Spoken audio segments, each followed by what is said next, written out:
आपके बेटे चुनाव लड़ रहे हैं, टिकट फाइनल हो गया है? देखिए, ऐसा है कि मिल्कीपुर का चुनाव यूँ तो बाई इलेक्शंस जो है 10 हैं, लेकिन भारतीय जनता पार्टी इस चुनाव को राष्ट्रीय चुनाव मानकर चुनाव लड़ रही है। और भारतीय जनता पार्टी चूंकि 54 फैजाबाद जो मर्यादा पुरुषोत्तम राम की धरती है अयोध्या, वहां से भारतीय जनता पार्टी हारी है और वहां की महान जनता ने, देवतुल्य मतदाताओं ने इस बात का संदेश पूरे देश और दुनिया में दिया है कि इस देश में अब धर्म पर आधारित राजनीति नहीं चलेगी। अब राजनीति चलेगी आपसदारी की, भाईचारा की और संविधान बचाने की।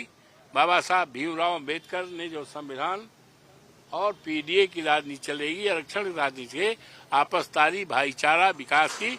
और जो देश की सबसे बड़ी समस्या है महंगाई, बड़ी समस्या है हमारे देश के नौजवान, जो हमारे देश की दौलत है। किसी देश की दौलत सोना, चांदी, हीरा जवाहरात नहीं होती है, बल्कि उस देश के लोग होते हैं, इंसान हुआ करते, युवा हुआ करते। आज अफसोस के साथ कहना पड़ रहा है कि आज हमारे युवा के साथ, नौजवानों के साथ बड़ी बड़ी डिग्रियां लिए हैं, लेकिन उनको सरकारी नौकरी नहीं मिल रही है। ये बड़ा सवाल है।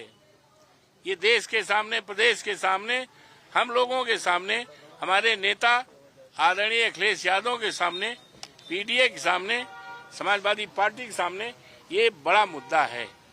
तो ये चुनाव का जहां तक सवाल है, भारी मात्रा में बड़े उत्साह के साथ मिल्कीपुर विधानसभा से कार्यकर्ता आए थे और बहुत उत्साह लेकर आए थे। और उस आने में हर जात बिरादरी के लोग थे। माननीय राष्ट्रीय अध्यक्ष जी के विचारों से उनको काफी ऊर्जा मिली है, उत्साह उनका 10 गुना बढ़ गया है। और इस चुनाव को ये हमारे प्रदेश के माननीय मुख्यमंत्री जी आदरणीय योगी जी ने अपने हाथ में लिया है। और मुझे अफसोस है कि ये दिल्ली वाले जो भारतीय जनता पार्टी के लोग हैं, अब आप इशारा समझ ही रहे हो दिल्ली वाले किसको कह रहे हैं। पता नहीं हमारे बाबा मुख्यमंत्री के खिलाफ क्यों हैं। अरे कहाँ उत्तर प्रदेश के मुख्यमंत्री हैं, पूरे प्रदेश के मुख्यमंत्री हैं और चुनाव के समय देश के तमाम राज्यों में जाते हैं, लेकिन उनका कद इतना छोटा कर दिया है कि उनको केवल 2 विधानसभा क्षेत्र, मिल्कीपुर और कटिहारी। ये दिल्ली वाले जानते हैं कि भारतीय जनता पार्टी हारेगी, मिल्कीपुर से बहुत वोट से हारेगी भाजपा और कटिहारी से भी हारेगी। तो ये जान करके इनको जिम्मेदारी सौंपी है। तो इसी से कुछ मंसूबा दिल्ली वालों का हमें लगता है हमारे सीधे साधे मुख्यमंत्री बाबा के खिलाफ मन में भाव है, क्योंकि वो जानते हैं कि चुनाव भाजपा हारेगी और हारेगी नहीं, बहुत बुरे तरह से हारेगी।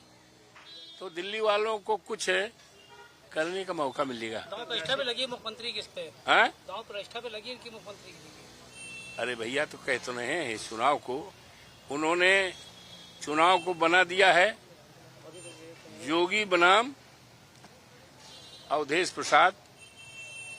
तो अवधेश प्रसाद के साथ जनता है, अवधेश प्रसाद अकेले नहीं है, वहाँ की सभी जात बिरादरी के लोग हैं, हर समुदाय के लोग हैं। और इन्हीं लोगों ने हमें 35-35 हजार वोट से जिताया था 12 में। इस चुनाव में भी जो 4 जून को जीते, इसमें भी जिताया है और जितना हमेशा जिताया है। तो इनका मन वही है और पूरी तरह से तैयारी है। भारतीय जनता पार्टी बुरी तरह से हारेगी और वो जानते हैं कि अवधेश प्रसाद के रहते समाजवादी पार्टी के रहते विकास हुआ है। बाबा का जादू चलेगा नहीं, इसका मतलब है? मिल्की बोर्ड का जादू चलेगा नहीं। नहीं, कुछ नहीं। वो जादू कौन है? सब घोषणा है, प्रत्याशी को भी जानकारी है और जो वोट देंगे उनको भी जानकारी है कि किसको लड़ना है, किसको हमें जिताना है। अब हमने तो बता दिया, अब समझदारी इतनी होनी चाहिए।